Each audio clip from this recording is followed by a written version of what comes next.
Hi everyone, just a quick announcement before the story begins. I'm Harlan, the creator of the series and the voice of Ren, and I just wanted to let you all know that following April 1st, we are going to be taking a short 2-week hiatus so that I can get ahead on the episodes following that, and just to ensure that the quality of the content you guys are getting stays as high as possible. I hope you have all been enjoying the series so far, and I want to make sure that you continue to enjoy the series moving forward. But with that, enjoy the episode.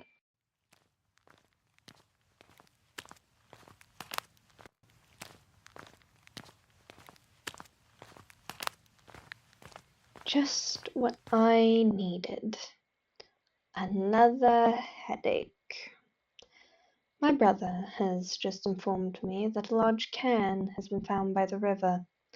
Usually this wouldn't be a big deal. We've lost a number of people, not all of whom got to be released into the river and buried in the trawlerman's garden. I would have assumed one of our siblings from the temple constructed it to honor them. But there always rests the possibility that someone made it for High Prophet Faulkner. So Jay tore it down, hopefully before anyone could see it. The only reason he's told me any of this is because by the end of the day it had been rebuilt, and nobody had left the temple during that time. We tightened up security following the incident last week. Nobody comes or goes without Sister Cole and Brother Jay knowing about it, which sounds bad, but it's only for the safety of the children of the water. However, I digress. My concern is more about what a cairn steward is doing all the way out here. We're so close to the polluted lands, there's no reason for anyone besides us to be out here. Can I ask you a question, sister? Another question. There's always another question. It's just question after question after question after question. From the faithful, from my brother, from the river. It is an endless torrent of questions. I'm beginning to understand why the High Prophet spent so much of his time hidden away in the depths of the aquifer. Of course. Ask away. Why are you doing all this? Oh, what? The lying. Giving yourself a fancy title since you took over. That much I can understand. Maybe not why you took over, but I can understand the title. The rest of it, though? Why lie about the war? The legalization of the faith? Faulkner's death? What's the point? I'd rather the trawlerman's last true disciples die believing the faith outlawed than for it to be assimilated completely into the pantheon of mascots and bastardized caricatures. That can't happen if they leave. So I need them sheltered, one place, all together, so the faith can live on in its true form here. Its true form? Grace. That's not my name, Jay. We're newcomers, Grace. When we first arrived here, we knew next to nothing about the faith. We still know next to nothing. You never even got the marks for a sacrifice right. You can't claim to know the true form of a faith you barely understand.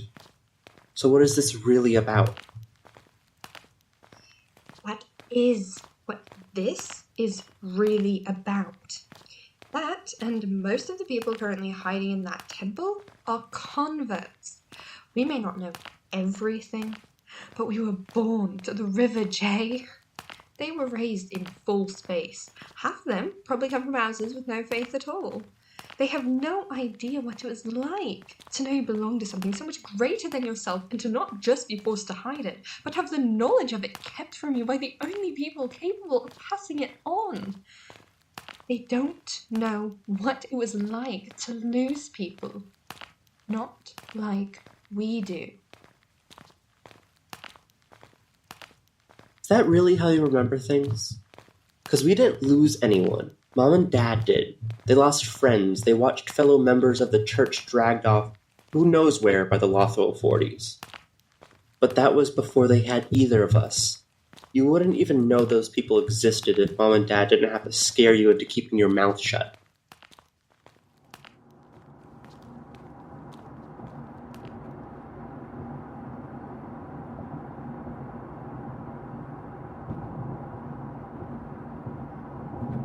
The only thing I've come to hate more than the clueless brats prattling on about the wonders of the Saint Electric or the Petroplate or whatever shiny new mascot the parents are praying to are these car rides. I got in another fight today. It's starting to become a regular occurrence. Not intentionally, I should say, but nobody believes me when I tell them it's Harlan M., Damien, and Austin picking the fight. If the school would suspend them instead of me for once, some good might actually come out of it. But their parents are probably paying off the principal or something. It's much easier for the poor antisocial freak, whose family, as everyone likes to remind me, is pretty much one phone call away from prison, to take the blame for everything. They probably think they're doing the community a service, making sure us mud worshippers, as those bullies put it, don't get too comfortable.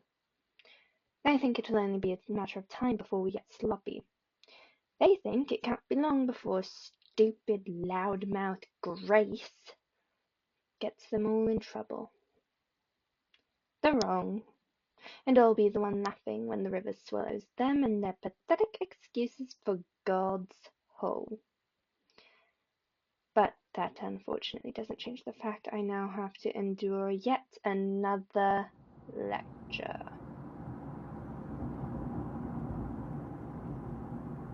You can't keep doing this, Grace. I know you're curious and you're passionate, both of which are good things, but there is a time and a place, and your school is neither of those. Even at home, we need to be so very careful. There used to be a woman who lived just outside our community. She was a local priestess of sorts, and in spite of everything, she never hid her faith. Even when she lost her daughter and her daughter's husband, she didn't stop.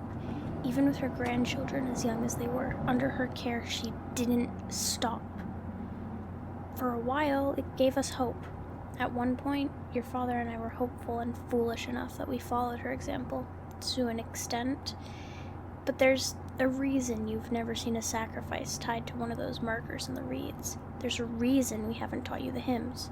There's a reason you don't know that woman or her grandchildren. There's a reason we stopped. Because eventually, the lawful authorities did come, and even the great Adelina Glass couldn't resist them for very long. I believe, beyond a shadow of a doubt, that she spent her last breath on one final hymn to our trawler man. I see the same spirit in you, Grace, potential for the same brazen devotion, and I cannot watch my little girl throw her life away. More than that, you put the rest of us at risk when you act out like this. I know that it isn't fair. It is far from fair or just. But it's the reality we have to live with. When you're older and have some self-control, I will teach you the ways of the faith. I will tell you anything you want to know. But I can't do that until you stop picking fights and drawing all this attention to yourself. Hey, Ollie, I found something really cool. Oh yeah? It's a book, you dork. The thick black book stuffed with yellowing pages falls with a thud in front of my brother. He doesn't look at first, but when his eyes brush over the faded silver lettering, they widen and he immediately swipes it up away from me.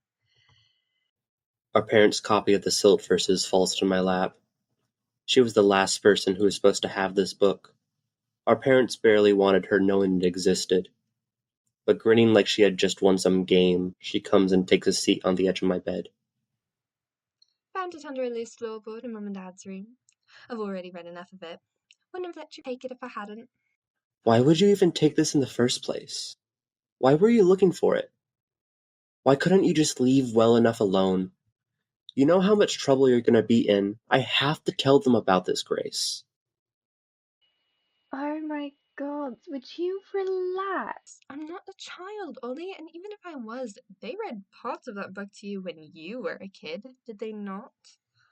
We both know it has nothing to do with age. Regardless, I can handle it. And I've been keeping to myself these days. You know that. I'm ready. I've been ready. If Mum and Dad were going to teach me themselves, I had to find out for myself. The fact you felt it is necessary to go digging around for this tells me you really aren't. The trawlerman is dangerous, Grace. You have never understood that. You still treat your faith like a game. The fact you could get us all killed or in prison be damned. If you had come to me and actually made a case for yourself, I might have agreed with you, and talked with Mom on your behalf. But once again, you didn't bother to think ahead or consider anyone except yourself.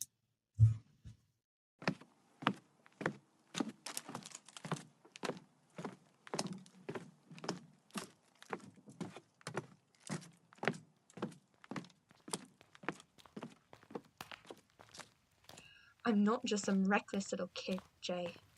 And you don't get to parent me anymore. I'm an adult. I can think and act for myself. Go figure out whatever's going on with the can or something. I'll find you if I need you.